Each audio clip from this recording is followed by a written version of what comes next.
Sí, però... Bona vesprada a tots. Som el grup de danses Farfalar, d'ací del barri del Campanar, i amb motiu de la vostra Setmana Cultural anem a tornar a ballar-los.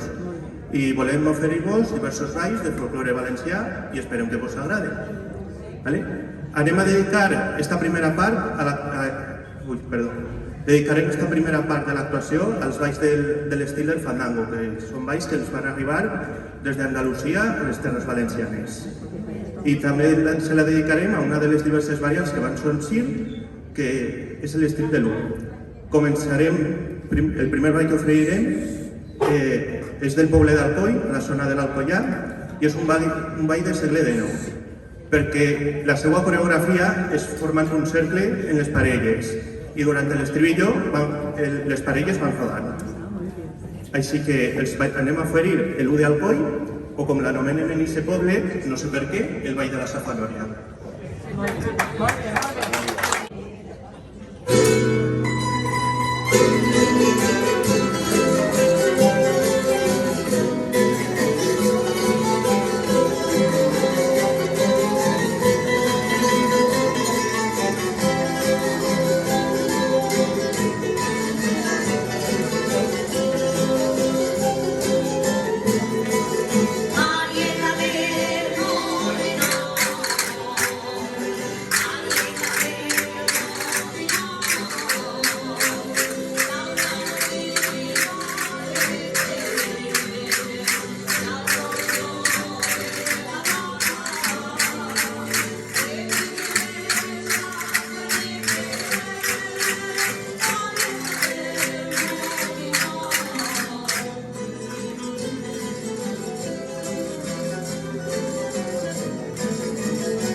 Continuem el nostre recorregut i se n'anem a Almussafes, a la Ribera Baixa, en un ball de l'estil de l'U, encara que l'anomenen popularment riberenca degut a la seva procedència.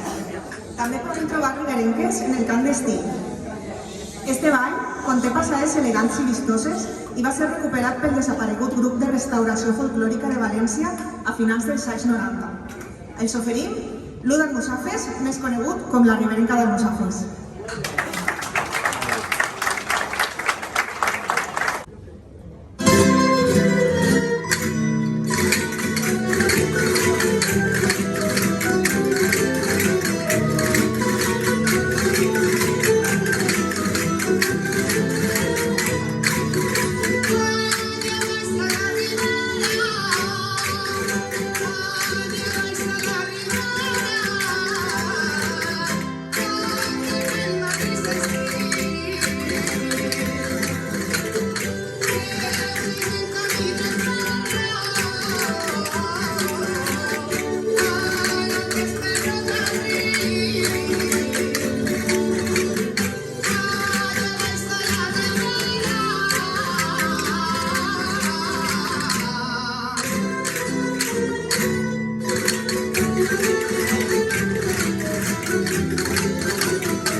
Se n'anem a la Val d'Albaida, concretament a Bèlgida, en un ball més afandangat i més escolaritzat, ja que a partir del segle XVIII va aparèixer la coneguda escola bolera, que va influir en totes les danses i en alguns casos es van transformar i canviar radicalment de nom, els oferint l'U de Bèlgida.